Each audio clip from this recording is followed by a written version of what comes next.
Հարգելի գործընկերներ, սիրելի քաղաքացիներ, օրեր առաջ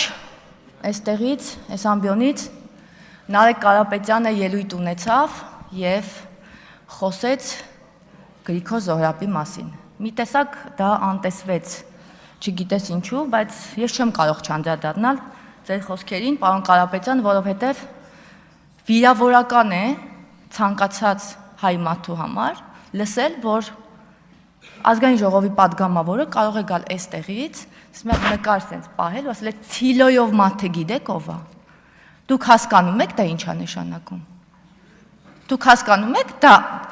ինչ է նշանակում։ Դուք գիտեք Գրիգոր Զոհրաբն ով է։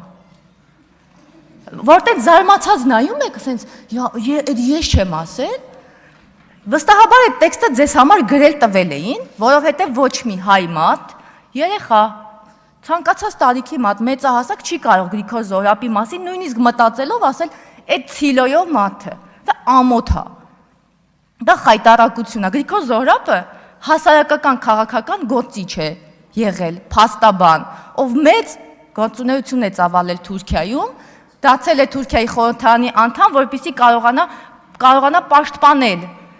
մարդկանց իրավունքները, հայերի իրավունքները, նաև այլ փոքրամասնությունների իրավունքներ, որի պատճառով էլ հալածանքի է ենթարկվել։ Եվ ձեր խոսքից հասկանում եմ, որ Գրիգոր Զոհրաբը ընդամենը մի ցիլոյով մարդ էր, ով որ Թալյաթի հետ կարտ էր խաղում ու չկարողացավ ինչ-որ հարցեր լուծել։ Իհարկե դուք այլաբանություն եք դրել ձեր խոսքի մեջ, որը բավականին անտեղի էր, բայց դուք պիտի հասկանաք, որ Գրիգոր Զոհրաբի մասին այդպես խոսելը ուղղակի ամոթ է։ Կանցնեն տարիներ, Գրիգոր Զոհրաբը շարունակելու է մնալ Գրիգոր Զոհրաբ, սակայն դուք, ձեր հորեղբայրը, որևէ կերպ պատմության մեջ չեք մնալու, որպես ականավոր քաղաքական գործիչներ։ Ձեր հորեղբայրը մնալու է մի մարդ, որը Ռուսաստանից գործուղվել էր Հայաստան, որը ընդհանրապես Ֆորբսի ցուցակում ինչ-որ միլիարդատերերից մեկն էր, սակայն որևէ կերպ չի մնալու հայ պատմության մեջ, որպես Գրիգոր Զոհրաբի կեսիչափ եղած մարդ, եւ ավենավատը ասեմ, պարոն Կարապետյան, որը կարող է ձեզ հիասթափեցնել, Գրիգոր Զոհրաբը ընդգրկված է հայ առաքելական եկեղեցու կողմից սրբադասված հայոց ցեղասպանության հավաքական նահատակների շարքում։ Եվ այդ արարողությունը տեղի է ունեցել 2015 թվականի ապրիլի 23-ին Էջմիածնում, որպեսզի չդմդմբացնեք չեմ ասի ում կողմից է տեղի ունեցել արարողությունը։ Հետևաբար դա ամոթ է։ Ու այստեղից գոնե գաք ներողություն խնդրեք, սենց երասկոտ հայացքով վերև եք նայում, իբրև դուք ոչինչ չեք ասել։ Դուք խայտարակել եք ձեզ, որովհետև այդ տեքստը չէիք կարող դուք գրել։ Այդ տեքստը վստահաբար ինչ-որ այլ մարդ է գրել։ Իսկ մեր Հայաստան դաշինքի գործընկերների հետ մի փոքրիկ բան եմ ուզում խոսել։ Երեք որ Ագնեսա Խամոյանը ասում էր երկու երեխաների, անչափահաս երեխաների մորը կալանավորել են, տատիկին կալանավորել են, չգիտեմ, բոլորին կալանավորել են, նախ այդ բաների մասին խոսելուց եկեք ասեք ինչի են կալանավորել, որ հասկանանք, որովհետև որևէ մեկին առանց հիմքերի չեն կալանավորում, բայց մի բան էլ ասեմ, եթե երեխաների համար այդքան շատ եք մտածում, ընտրողաբար մի խոսեք երեխաների հետ կապված, հենց այս պահին կամ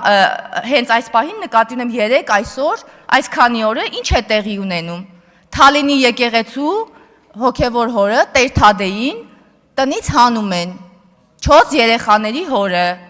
Կտրիչ Ներսիսյանի անունով գրանցված տնից։ Մի հատ դադարեցեք բան եմ ասում։ Հերիքա, հասկանալի է, հերիքա։ Շարունակեք Տիկին Դավոյան։ Մի հատ լսելու ունակություն ձեռք բերեք եւ լսեք։ Տունը։ Պարոն Մխիթարյան, ձեզ նախատուշացում տեղից մի խոսեք։ Մի րոպե, մի խանգարեք։ Տունը, որտեղ բնակվում է Տեր Թադեն, գրանցված է Ներսիսյան Կտրիչ անուն ազգանունով մարդու վրա։ Ոչ թե Գարեգին Բ-ի, ոչ թե կաթողիկոսի, Կտրիչ Ներսիսյան անուն ազգանունով մարդու վրա։ Եվ այդ տնից այսօր Հերիքա, հարգելի բարեկամներ, շարունակեք Տիկին Դավոյան։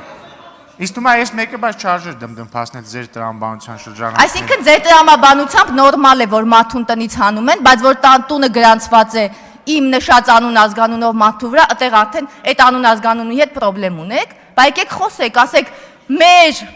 ձեր սիրելի կաթողիկոս կոչեցյալը ինչի՞ է չոզ երեխաների հորը տնից հանում, երեխաներին էլ հետը։ Բա դրա վրա ինչի՞ չեք դմդմբացնում, դա հայրաբար է, դա քրիստոնեաբար է։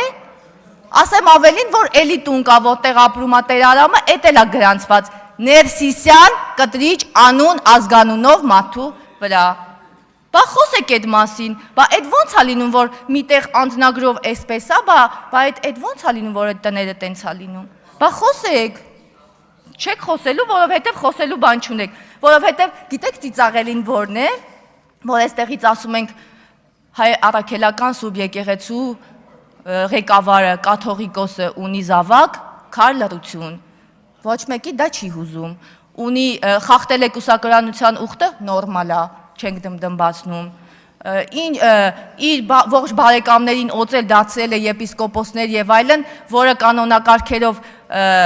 արգելված է, այդտեղ էլ է նորմալ։ Գիտեք ինչի, որովհետեւ պարոն Կարապետյանի հոպարի նկարը կպցրած է եկեղեց բանում, վեհարանում եւ չի կարելի դրան արձագանքել։ Չի կարելի, պետք է այդ ամեն ինչին լավ վերաբերվել, բայց հենց անուն ազգանունն ասում ենք, էլ չեմ ասելու, որովհետև հավես չկա։ Հենց անուն ազգանունն ասում ենք, ստեղ ինչ-որ բուրըն ռեակցիաներ են լինում։ Ամոթ է, վերջացրեք։ Տիկին Գրիգորյան, չեք լսում, ոչինչ։ Տիկին Գրիգորյան, երբ գաք էստեղից խոսեք Ռոբերտ Քոչարյանի, Աթարամիտ եւ այլ բաների մասին, տենց էպիցետներ ասեք, դրվատանքի խոսքեր ասեք, անպայման համեմատեք, անպայման սկսեք պատմել, թե ինչպես կարող էր մարդը հարստանալ 10 տարում եւ ինչպիսի տիեզերական արագությամբ է այդ մարդը հարստացել եւ ինչու Հայաստանի Հանրապետության քաղաքացիները այդ մարդուն այդքան չեն սիրում։ Ուղղակի մեզնից վերացարկվեք։ Մենք այստեղ չենք։ Մի հատ դուրս եկեք փողոց եւ տեսեք մարդիկ ինչպիսի ուշադրությամբ են հետևում այն process-ներին, որը տեղի է ունենում, եւ եկեք ասեք, քանի որ դուք կոռուպցիայից շատ եք սիրում խոսել, եկեք պատմեք, թե այդ կոռուպցիոն գործարքները, որոնք հրապարակված են, որևէ խնդիր չունեն, ամեն ինչ նորմալ է եւ ոչ մի բան տեղի չի ունեցել, ուղղակի հաջողակ աստղի տակ են ծնվել մարդիկ եւ տենց հաջողություններ են ունեցել։ Ես ձեզ ուզում եմ ասել, որ երբ էլի գալիս եք ասում եք երկու երեխաներ, այսպես, այնպես, կալանավորեցին երեխաների աչքի առաջ, գիտեք չէ՞ որ Գոր Քլոյանն էլ երկու անչափահաս երեխա ուներ։ Եվ իր երեխաները իրենց հորը այդպես էլ չտեսան։ Բա մի օր եկեք դրանց մասին է խոսեք։ Չեք կարող, չէ՞ խոսել, դե որովհետև Արտուր Խաչատյանն ասում էր, ամսաթվեր են, մարտի 1, հոկտեմբերի 27, հունվարի 4, ամսաթվեր չեն, պարոն Խաչատրյան։ Խայտարակության ամսաթվեր են։ Եվ պետք չի այդ ամսաթվերը, այսպես հա դե ամսաթվեր են էլի անցած լինի։ Անցած չի լինելու, որովհետև արդարության ժամը համենայն դեպս գալու է։ Ու ես կարծում եմ, որ Ռոբերտ Քոչարյանի կառավարման 10 տարիները գիտեք ոնց կարելի է բնութագրել։ Հայտնի քառատողի վերջի 2 տողերով, երբ ասում էր Աստված պահի քո բալին, ոնց էր համը իմ ձաքի։ Այդպես կարելի է բնութագրել Ռոբերտ Քոչարյանի կառավարման տարիները։ Շնորհակալություն։ Էդգար Ղազարյան։